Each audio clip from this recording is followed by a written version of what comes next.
Bonjour à tous, ça y est, l'inévitable est arrivé, les cryptos ont chuté, le marché des cryptos comme vous pouvez le voir aujourd'hui est rouge, le BTC à moins 3,93%, il repasse aux 18 300 $, l'Ethereum autour des 1200 $ à moins 6,58%, et puis on a des baisses du côté du Solana, moins 8%, le XRP, moins 6%, voilà, donc en général c'est plutôt des grosses baisses au-dessus des moins 5%, et tout ça à cause des chiffres de l'inflation qui viennent d'être annoncés à 14h30 aux États-Unis. Alors pour vous la faire courte, les chiffres qui étaient annoncés étaient de 8,1% pour l'inflation et finalement le chiffre ressorti il est de 8,2%. Donc forcément c'est pire que prévu à 0,1% près et dans tous les cas de toute façon ça ne rattrape pas le fait que quoi qu'il arrive eh bien on batte un nouveau record sur 40 ans. L'inflation n'a jamais été aussi élevée aux États-Unis sur 40 ans. Donc c'est pour ça que le marché des cryptos n'est pas passé à côté de cette chute. Voilà, tous les marchés sont en train de chuter et du coup c'est pour ça qu'aujourd'hui on se retrouve comme vous pouvez le voir avec un BTC en chute libre. C'était plus ou moins prévu moi personnellement et bien je visais de toute façon un retour sur les 17 700 $, donc ça c'est ma cible minimum, ma target, suite à la cassure de ce pattern par le bas. Pour rappel, dans mes précédentes vidéos, je disais déjà qu'on allait chercher potentiellement eh bien, ce niveau à 20 500 $ avant la chute. C'est ce qu'on a fait, on allait chercher ce niveau-là, et après tout ça, je disais qu'on avait de fortes chances d'aller retester le bas du pattern avant de le casser par le bas, en direction des 17 700 $.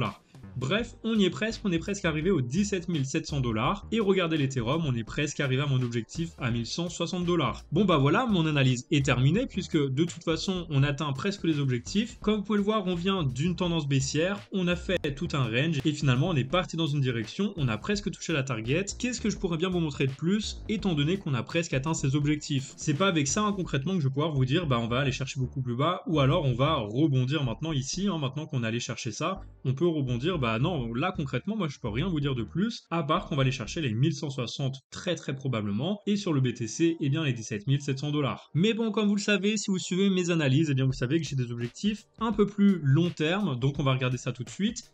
Tout d'abord sur le BTC, donc en daily, regardez, on est toujours bien en bas de ce range. Et comme vous pouvez le voir ici, on est en train de tester la cassure par le bas. Alors attention, parce que si vous avez vu mes précédentes analyses, vous savez que si on casse en confirmation en clôture ce range par le bas, eh bien la prochaine target, elle se situe à 16 127 $. Elle correspond à la hauteur de ce biseau ascendant reporté à l'endroit de cassure. On a cassé ce biseau, donc de très fortes chances d'aller chercher ce niveau de prix. Maintenant, bien sûr, tant qu'on ne casse pas en clôture ce range, on peut toujours rebondir ici sur le bas du range pour aller chercher le nuage, ou alors même le recasser à la hausse, aller chercher le haut du range. Donc rien n'est joué tant qu'on n'a pas la clôture. Ce soir, on va observer la clôture pour voir si on casse à la baisse. Il faudrait même voir si la Chikuspan casse à la baisse le range, et même sur la prochaine bougie si on casse également, si on ne réintègre pas, parce qu'on pourrait très bien réintégrer. Mais moi je pense que la finalité c'est les 16 127. Et alors si on veut être encore plus bearish, qu'est-ce qu'on fait? On regarde la hauteur du mât ici, de ce drapeau descendant, donc ce bear flag. Vous voyez qu'on a un mât descendant, ensuite on a le drapeau, et ensuite on peut calculer la baisse en prenant la hauteur de ce mât. Ça nous donne donc le niveau des 14 397 $, donc 14 400 $. Voilà, pour moi les objectifs ils sont baissiers, il n'y avait pas de raison de voir une hausse à venir, un retournement, tant qu'on n'avait pas atteint de toute façon ce niveau-là. Donc pour moi c'est clair, ici on a été rejeté par la Tenkan Lucky Jaune plusieurs fois, on est en train de tester la cassure du range par le bas. Si on ne rebondit pas aujourd'hui, si on ne rebondit pas avant la clôture de ce soir à 2h du matin, eh bien il y a de très fortes chances d'aller chercher les 16 127 $. Maintenant, de la même façon, on va regarder ce qui se passe sur l'Ethereum. Donc l'Ethereum pour moi, eh bien j'avais fait une analyse la dernière fois, et du coup en daily pareil, eh bien on avait un range avec un pattern qui a aussi été cassé par le bas. Vous voyez ce biseau ascendant, eh bien on l'avait cassé à la baisse, c'était confirmé par la cassure également par la Chikuspan, et vous voyez qu'ici on est rejeté sur la Tenkan, la Kijun, on est en dessous du nuage, bref, il n'y a rien ici pour moi de bullish pour l'instant.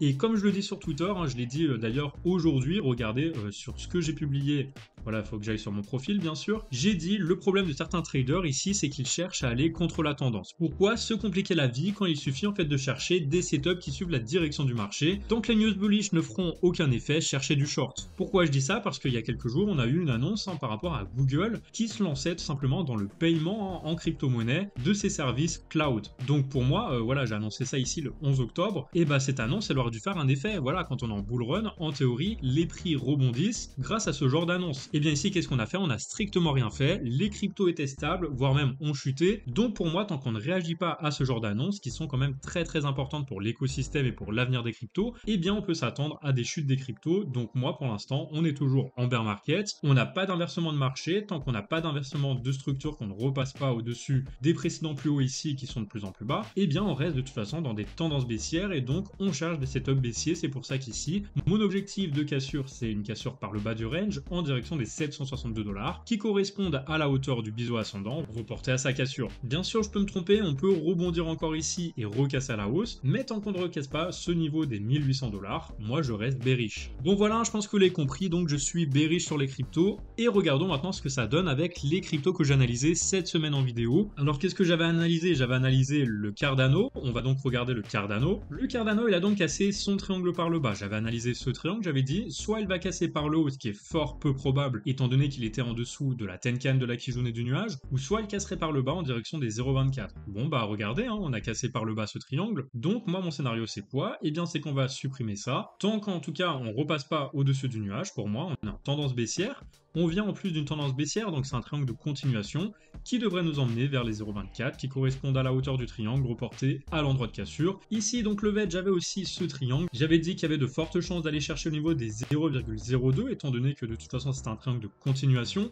et qu'on était sous le nuage et sous la trendline, sous la Kijun, bref plein de rejets qui nous entraînaient aux alentours des 0,02. C'est ma target à viser, ça correspond également à la hauteur à l'entrée du triangle reporté à l'endroit de cassure. Donc le DYDX, moi ce que j'ai c'est également ce triangle, alors cette fois-ci on l'a cassé par le haut. Vous voyez comme quoi on peut aussi casser des triangles par le haut.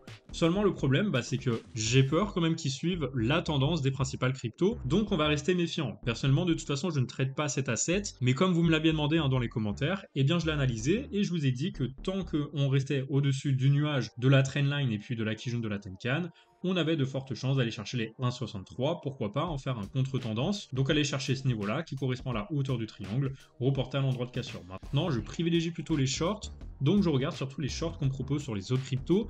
Ici, si vous êtes rentré en long, pourquoi pas viser cet objectif, mais faites très attention qu'on n'ait pas un retournement pour aller chercher finalement un nouveau plus bas qui correspondrait pourquoi pas au 1,02. Voilà en fait un piège baissier, c'est-à-dire les gens qui sont rentrés en long ici, eh bien se feraient piéger, se feraient avaler leur stop loss pour aller chercher une nouvelle target baissière. Ensuite, on avait quoi? On avait le RSR. Donc ici pareil, si vous vous souvenez de ma vidéo, j'avais dit qu'on était dans un bear flag. Pourquoi? Tout simplement parce que on a ici un mât, on a ensuite le drapeau, et ensuite on va casser très probablement ce triangle par le bas. D'ailleurs, on l'avait pas encore cassé, on était en train de rebondir ici, quand je vous disais que moi je visais plutôt ça. Voilà, le niveau des 0,001. Pourquoi ça? Tout simplement parce qu'on est en tendance baissière. On vient d'une tendance baissière ici, donc pourquoi chercher un retournement quand on devrait tout simplement suivre la tendance? Donc triangle ici de continuation, à l'intérieur d'un bear flag, pour moi, on va chercher à minima. L'objectif en prenant la hauteur du triangle à son entrée, donc on calcule comme ça qu'on reporte à l'endroit où on pense que ça va casser, donc potentiellement par ici, ça nous entraînerait vers les 0,0248. Ensuite,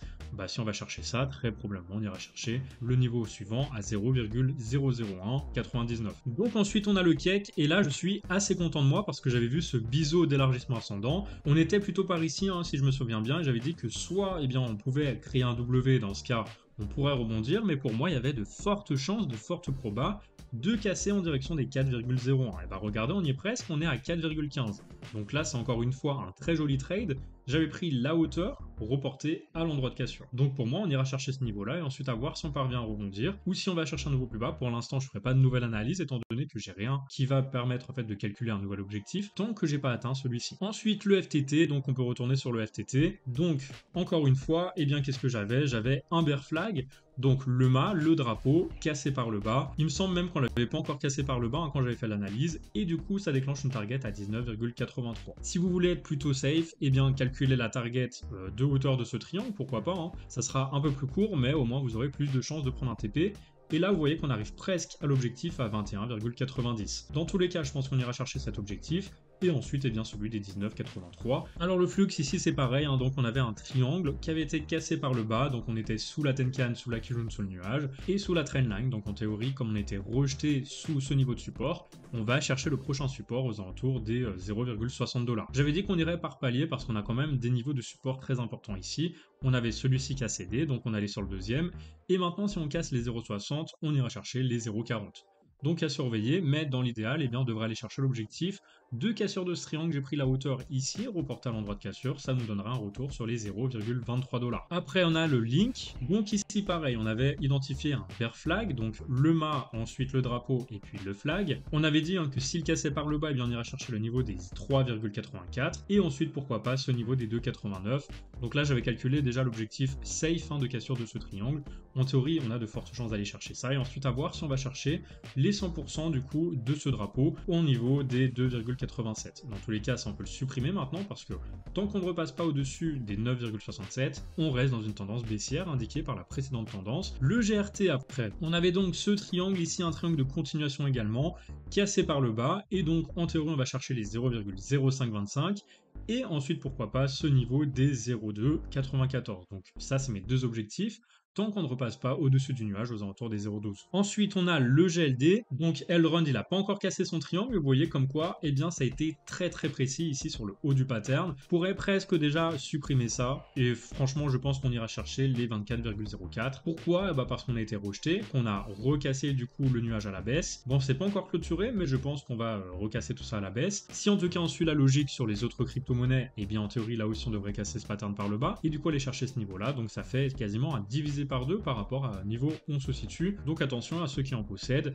on pourra aller beaucoup plus bas en tout cas sur la cassure de ce pattern. Et enfin on a donc le BitToken. Donc le BitToken, regardez, on était dans ce triangle ici de compression qui faisait suite à une tendance baissière et j'avais dit que suite à ça, eh bien il y avait de fortes chances d'aller chercher le niveau des 0,27 si on cassait par le bas. Bon bah on a cassé par le bas, donc inutile de garder cet objectif haussier. Tant que de toute façon on ne repasse pas au-dessus des 0,63, on reste encore une fois avec des plus hauts de plus en plus bas et puis une cassure par le bas de ce pattern qui devrait nous donner un plus bas par rapport à celui-ci. Dans les prochains jours ou les prochaines semaines, moi je vise du coup ce niveau des 0,27 qui correspond à ce petit objectif ici, hein, d'ailleurs c'est un petit objectif, reporté à l'endroit de cassure. Bon voilà, que dire de plus, hein, si ce n'est que pour l'instant, on vise toujours des targets baissières parce que le marché, il reste clairement en tendance baissière. Je vois pas à quoi ça sert de chercher des retournements de marché, je vois pas à quoi ça sert de vouloir faire de contre-tendance. Si vous êtes un trader, eh bien cherchez des setups baissiers et puis laissez-vous surprendre par le marché. Si jamais il y a un retournement, eh bien dans ce cas vous repasserez bullish, mais pour l'instant, tant qu'il n'y a pas de retournement, eh bien vous continuez à chercher de la baisse parce que le marché veut nous emmener vers des nouvelles baisses. Et du coup pendant tout ce temps, eh bien qu'est-ce qu'on va faire? On va faire du DCA. D'ailleurs, si vous n'avez pas vu ce concours que j'organise sur ma page Twitter, je vous mets le lien en description. Vous allez pouvoir participer pour gagner 200 $ du DCA pour un mois, donc 4 semaines de DCA. C'est-à-dire toutes les semaines, je vais vous envoyer 50 $ que vous pourrez investir sur les crypto-monnaies que vous voulez en DCA. Bien sûr, évidemment, vous ne serez pas obligé de faire du DCA, mais voilà, dans tous les cas, je vais vous envoyer 50 $ par semaine pendant 4 semaines. Je pense que ça, c'est vraiment inédit. Aucun analyste ou influenceur crypto ne l'a déjà fait, en tout cas à ma connaissance. Donc voilà, tentez votre chance. Il n'y a que 300 personnes qui participent, donc vous avez quand même un beau ratio de chance. Vous avez juste à RT et partager votre UID Bybit en commentaire, ou au moins commenter pour me dire que vous participez. Et dans ce cas, eh bien, si vous gagnez, je vous demanderai en message privé de m'envoyer votre UID. Et pour terminer, sachez que ceux qui aimeraient faire du DCA comme moi, eh bien, j'ai publié aujourd'hui ma méthode de DCA, donc ma stratégie, dans laquelle je vous explique pourquoi j'ai choisi de faire du DCA sur l'Ethereum, le BTC, le Cardano, le BitToken, le BNB. Bien sûr, il y en a d'autres dans lesquelles je mets un peu d'argent de temps en temps, mais celles sur lesquelles je mets le plus, ce sont celles-ci. Alors on m'a posé la question, hein, qu'est-ce que tu fais du VET par exemple, parce qu'il n'est pas dedans? Alors le VET, j'ai quand même beaucoup accumulé jusqu'à maintenant. J'achète de temps en temps, mais ça va pas être toutes les semaines parce que j'ai déjà une somme assez conséquente de VET. Ensuite, ici, c'est un DCA à faible risque. Ça veut dire que je mets les cryptos pour lesquels, moi, selon moi, eh bien, on a le plus de chances de rebondir et d'aller rechercher les ATH. Je dis pas qu'on va y aller avec 100% de certitude, tout simplement parce que personne peut le savoir, et encore une fois, c'est pas un conseil en investissement, mais au vu du market cap, du BTC, de l'Ethereum, du Cardano, je pense qu'il y a très peu de probas qu'on retourne pas un jour chercher leur ATH. Je pense qu'ils vont rester, en tout cas pour les prochains cycles. Et ce qui est pour du BitToken et du BNB, je vous invite bien sûr à lire mon trade. Donc voilà comment je procède mon DCA. Vous pouvez d'ailleurs le faire vous aussi à partir de cette liste. Vous pouvez cocher ou décocher. Et vous voyez que je mets 50%, 20%, 10%. Donc ça, c'est ma répartition. Vous pouvez très bien décider d'investir par exemple 50 $ pour une semaine. Et du coup, ça va automatiquement répartir par rapport à ce que moi j'investis. Alors vous allez être calé tout simplement sur ma stratégie à long terme. Bien sûr, c'est une stratégie pour les prochains mois, c'est pas une stratégie pour demain ou après-demain. Peut-être que sur le court terme, eh bien, vous allez être perdant, surtout si les cryptos chutent, mais sur le long terme, si on retourne aux ATH, en théorie, on devrait pouvoir faire des beaux bénéfices parce que pour moi, le DCA, c'est une méthode qui est utilisée depuis toujours en fait, surtout pour les personnes qui ne connaissent rien, pour les personnes qui sont débutantes et qui veulent pouvoir acheter sans pression et sans rien y connaître. Voilà, acheter sur le long terme et forcément un jour, en théorie, vous serez gagnant. Sauf si les cryptos venaient à disparaître, venaient à être interdites, mais sinon, je vois pas pourquoi on serait pas gagnant sur le long terme. Donc voilà, mettre 25-50 $ par semaine. Si jamais vous voulez investir sur ces cryptos-là, n'hésitez pas à passer par mon lien. Vous pouvez acheter en fiat ou bien vous pouvez vous connecter à votre compte spot pour acheter automatiquement sans prise de tête, sans avoir à acheter celle-là, puis celle-là, puis celle-là et calculer en même temps. Bref, voilà, donc je pense qu'on a vraiment fait le tour. N'hésitez pas encore une fois à me dire dans les commentaires quelles sont les crypto-monnaies sur lesquelles vous voulez que je fasse mon analyse dans la prochaine vidéo. Aujourd'hui, c'était plutôt un petit récap des analyses qu'on avait fait dans les dernières vidéos, étant donné que forcément, il faut bien refaire un point sur les analyses qu'on a en cours. Et comme j'ai vu qu'on était en train de partir dans des directions, et je voulais faire un petit point, comme ça au moins tout le monde est content. Donc voilà, merci à tous d'avoir regardé cette vidéo. N'hésitez pas bien sûr à la liker parce que je passe du temps à faire ces analyses. Je passe du temps également à faire les trades et puis à faire tous les tutoriels. Donc n'hésitez pas vraiment avec un like et puis pourquoi pas vous abonner si vous découvrez la chaîne. En tout cas, on se retrouve sur Twitter pour les analyses en temps réel et puis on se retrouve lundi pour une nouvelle vidéo d'analyse.